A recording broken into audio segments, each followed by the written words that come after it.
quilters around the turn of the last century could have considered a career in advertising. They created designs and gave them catchy names to tell a story. Names such as the Drunkard's Path, Bear Claw, and Churn Dash bring distinct images to mind. The quilt design of this program is the Dresden Plate.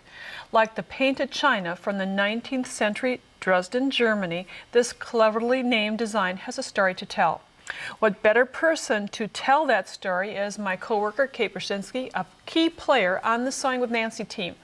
Kate, you've been fascinated with this particular quilt design for a long time. I have, and it's been a lot of fun to explore. First, we're going to show our viewers a very traditional scalloped Dresden design. My Dahlia table topper features the distinctive Dresden design with a twist. The scalloped edges are easily shaped by using a fusible interfacing technique.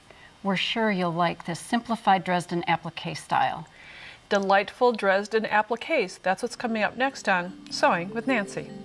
Sewing with Nancy, TV's longest airing sewing and quilting program with Nancy Zieman, is made possible by Baby Lock, a complete line of sewing, quilting, and embroidery machines and sergers. Baby Lock, for the love of sewing. Madeira, specializing in embroidery, quilting, and special effect threads, because creativity is never black and white. Koala Studios, fine sewing furniture custom built in America. Clover, makers of sewing, knitting, quilting, and embroidery products for over 25 years. Experience the Clover difference. Amazing designs and Class A needles. This being the second program of our two-part series on delightful Dresden appliques, we're progressing, changing from a basic simple technique, which we did in the first program, Kate. This is the peaked version. And now we have the scalloped edge. And truth be told, probably this was the first Dahlia I think Dresden so. design. It was more the traditional. And sewers and quilters around the turn of the last century didn't use a template out of acrylic, but they used them out of paper. Most likely recycled paper. That's what they had. They had very little in comparison to what we have nowadays. So even though they may have used a paper template, we also have new modified tools to use to create these really fun projects. So right here we have a selection, different looks. There's versions that you'll see that make a 12 wedge or bladed plate. And then actually these three here will make a 20. So you have 20 of these wedges or blades. We use those terms interchangeably because in various books they call them different things. So bear with us. Wedges and blades are the same thing. One and the same. Yes. And you're going to be using these templates much in the same way. Some of them are lighter, so you'll be tracing the design. Some of them are heavier, so you can use a rotary cutter. Right. But we're going to cut the sections to make the curved wedges using the same tool as we did in our first program. Right. We prepare the fabric wedges in the same manner as for a peaked or pointed wedge. What I've done is I have the fabric strips cut to the width that I need for this particular project with these fabrics, and with the rotary cutter on a rotary cutting mat, take a cut, and you can see we've got a little bit. And you can cut multiple sections or wedges at a time to speed up the process. And you can see fabric selection is very important. Kate's Dahlia Dresden had vintage 30s fabrics, or you could use contemporary colors. You'll see a variety of fabric choices in today's program. So you just all cut the wedges in the same manner, whether really long or really short, they work the same way. Very efficient cutting that way. So then to create the scallop. Yeah, this is where it really changes, because we're going to now use fusible interfacing, something that quilters in 1920 didn't work with, right? I don't think they used or even knew about a fusible interfacing. What I've done is cut a longer strip of fusible interfacing. Then we cut wedges, and you can cut the wedge simply by placing your fabric on it and using that as your pattern. Or use the tool. That's right. Then I've actually created a template, and this little shape would be included in our companion book for this program. But you can see it's got, let's put it on. You can see this scallop shape. I've marked center, and this is the 1/4 inch seam allowance that's already been marked. I have no seam allowance along the upper curve, and there's a reason for that. Once we place the template on the interfacing, which is the non-fusible side to the right side of fabric, these are just pinned together temporarily to hold them together. And what we'll do is actually trace. And I should have a pen here, but you can see where we had traced and then stitched right along that curve with a very small stitch length from the points that are marked on this original little template. So remember, the fusible interfacing, the non-sticky side is next to the fabric, and then after you stitch, use a short stitch length, as Kate mentioned, then you're going to work with the pinking shears, or you can work with a rotary cutter that is a pinking blade. Right, right. And either one of those tools will automatically grade and trim out your seam beautifully and very, very quickly. So we have this then graded and trimmed, and then we simply turn inside out, and if I got that all right, otherwise use a turning tool such as the bamboo pointer or even a Hera kind of tool to help smooth that curve. And you can then trim away the excess interfacing after you've done the pressing, but it gives a nice round shape. And then with right sides together, you'd simply match 2 wedges. And here's a close-up of stitching the seam, stitching from the intersection, the finished intersection down to the narrower edge. And then you can see I'm finger pressing this open. And you just keep adding the number of wedges as you go along. And this is another sample of using a different fabric. And you can see how you keep adding wedges upon wedges, and the seams are then pressed open. Right. That interfacing along the inside finishes the edges. And makes it very easy for the next step when we're applying or appliquing the complete fan onto a base fabric. You have a perfect curve.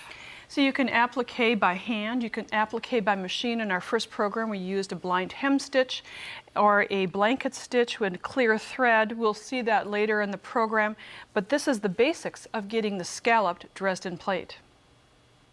A tabletop Christmas tree should have all the trimmings of its full-size counterpart, including a skirt. Using the scalloped wedge shape, here's another Dresden variation that forgoes the traditional quilt block shape.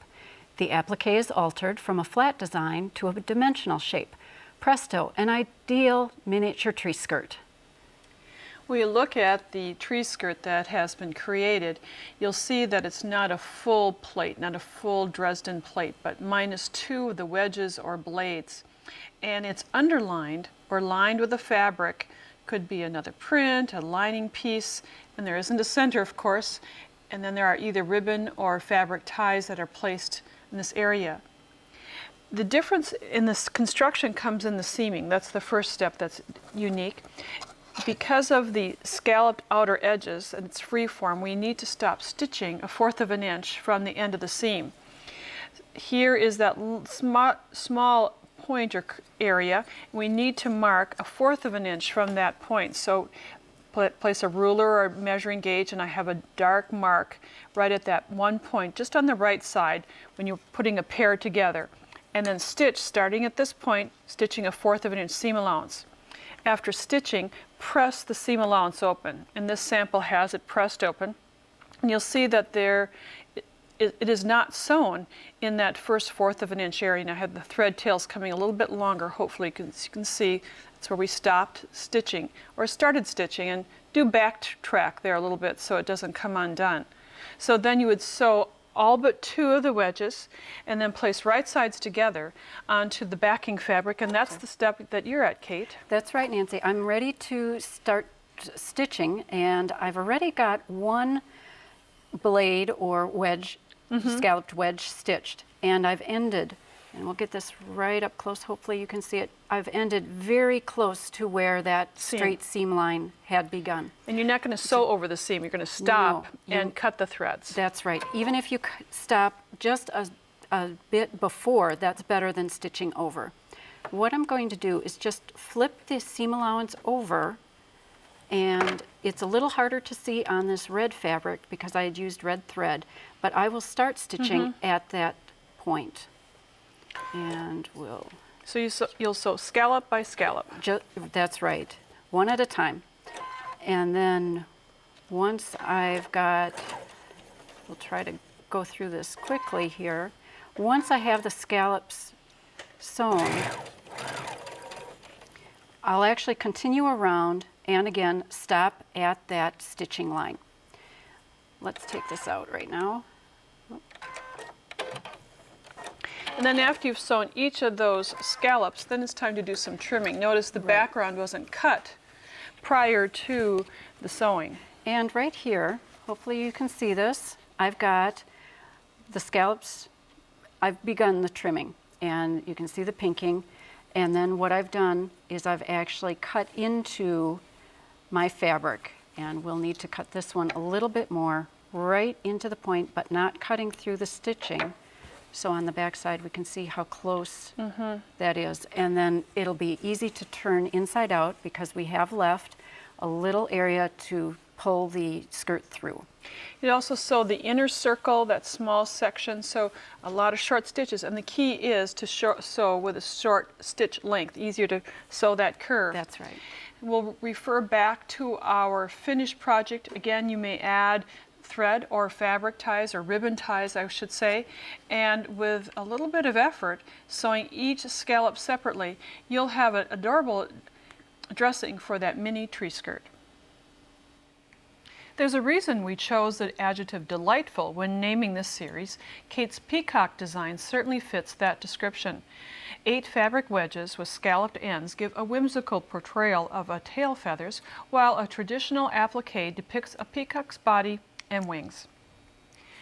This quilt block, now turned applique, now termed whimsical, is very smart, Kate. I like this idea. And it is fun. I'm working on placemats to coordinate. I know. Someday I might be finished. But as you know, as you mentioned, Nancy, we have 8 wedges or blades for the peacock tail feathers. And then for the body, we're returning to very traditional applique. I've cut out the body, and the designs are in the companion book.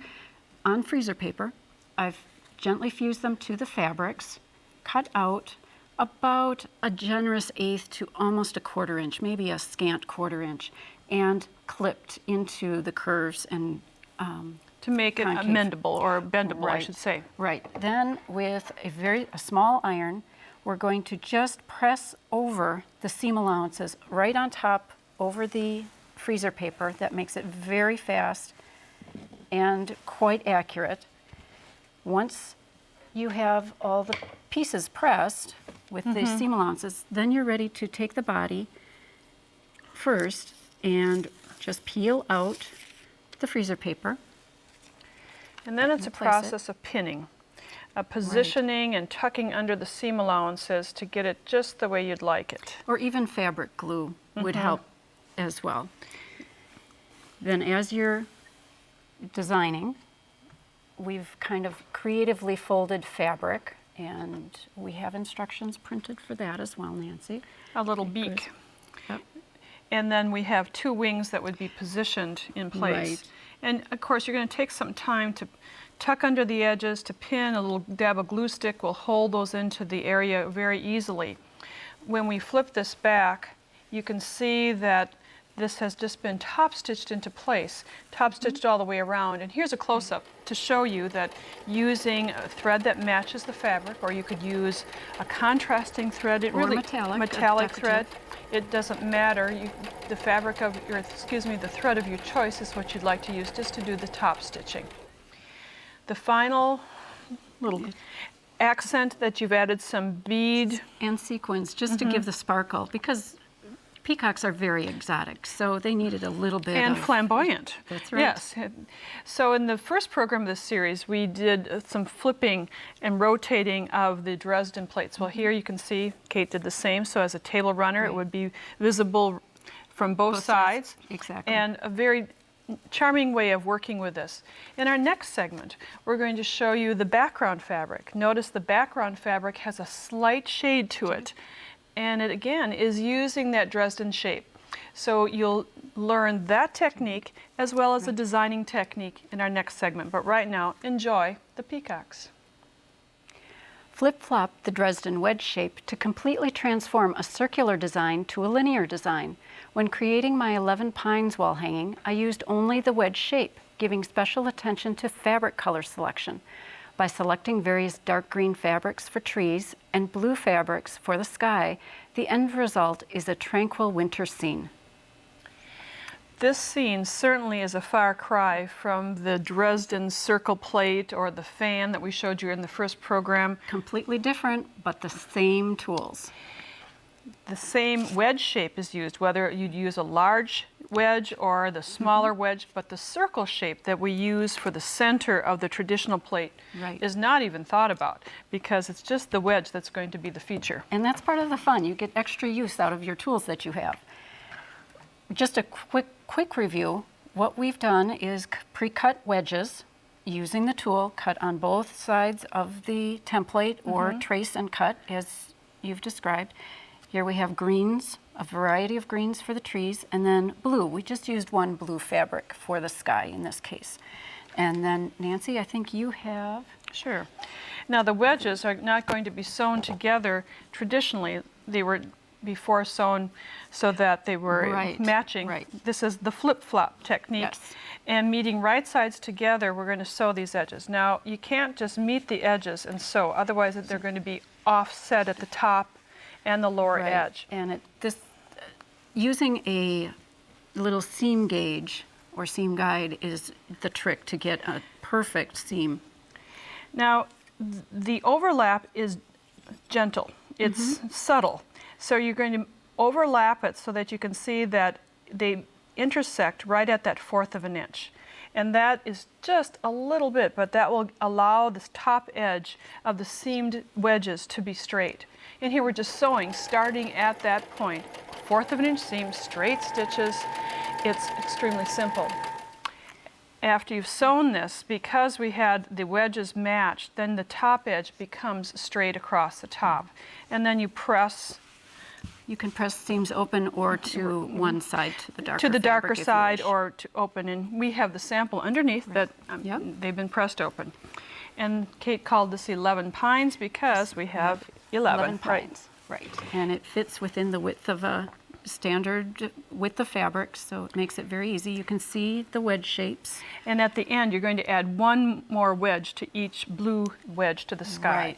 Right. And you can make this any size depending upon which wedge you'd like, and the booklet that accompanies the program will give you these dimensions for this particular wedge shape. But And you add 2 borders, a snow base and an additional sky, 1/4 inch seam, give them a press. This was a very fast project actually to put together. Then if you wanted, you could decorate with stars or buttons or make it very festive if you wished. or tranquil as you have it here. Now in our last segment we mentioned that the background for the peacock design was subtle shading. Well, that also has that same I used wedging. the same wedge, smaller wedges this time, and I created 2 rows. You can barely see the seam, but it was 2 rows seamed together to create that background. And that just it's there, it's real subtle, and you're a master at using fabrics wisely. You can see that from a light gray to a dark gray really worked well with this design. A great contrast in this area. Kate, you're a wonder with this fabric and this tool. Thank you. This was great fun. I hope that you will enjoy working with the Dresden tools, whether they're long or short, traditional or contemporary, because there are a lot of sewing and quilting options with delightful Dresden applique.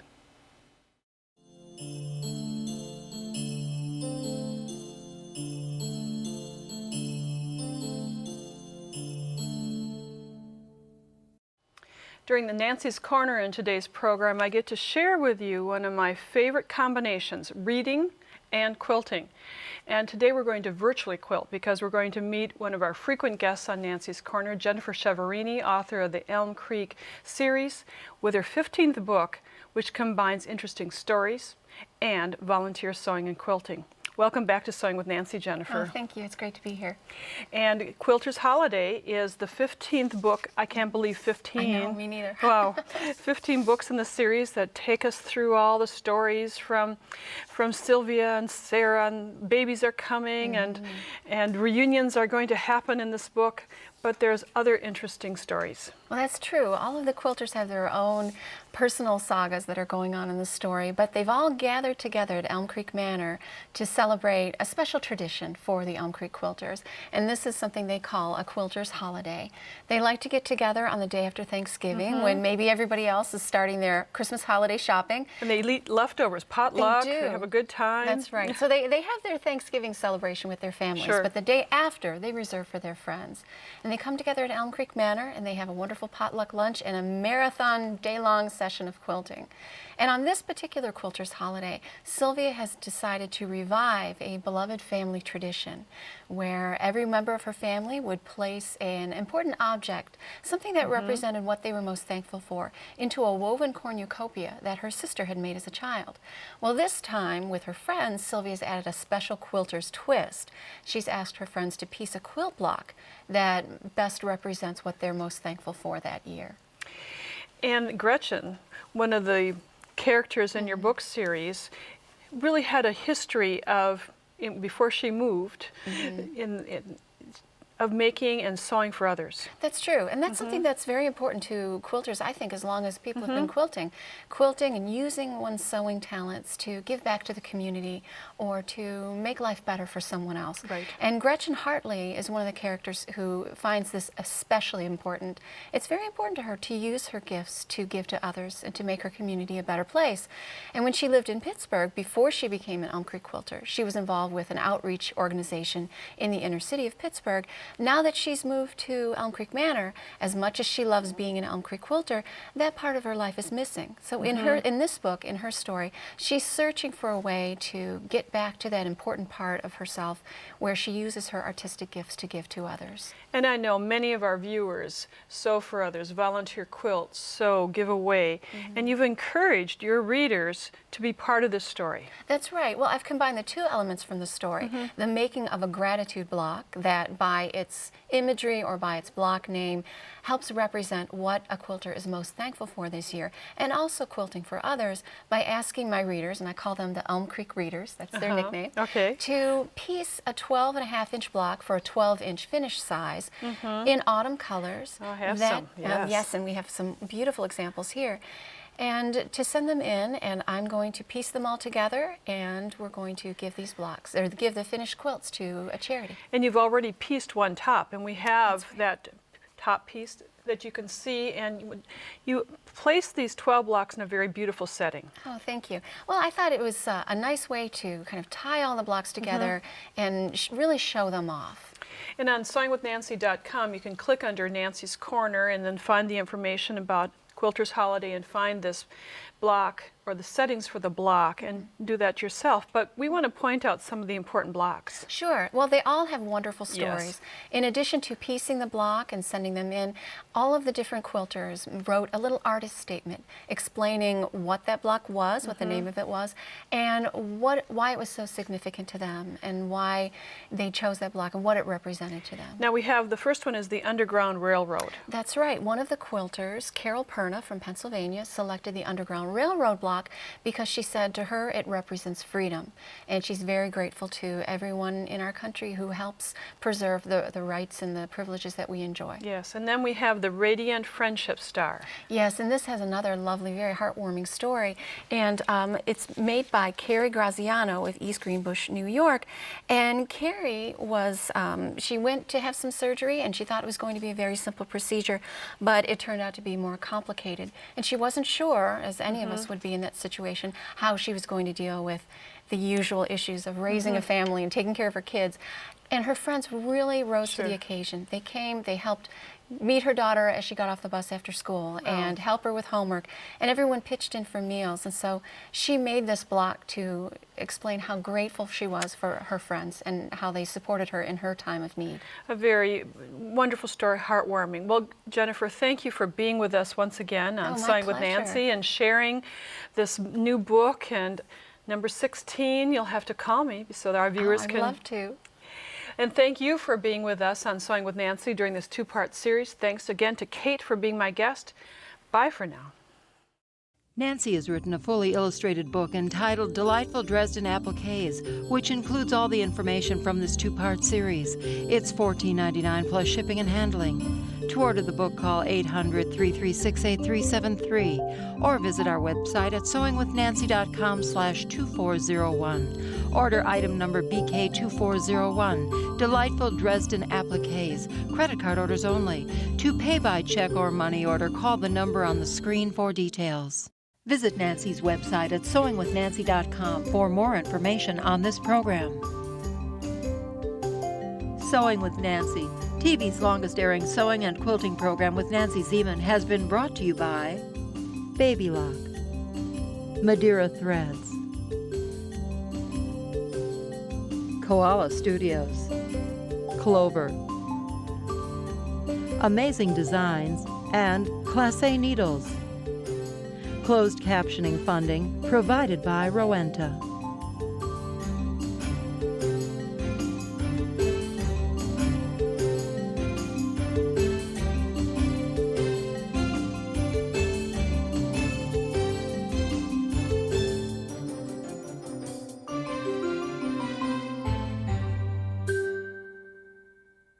Sewing with Nancy is a co-production of Nancy Zieman Productions and Wisconsin Public Television.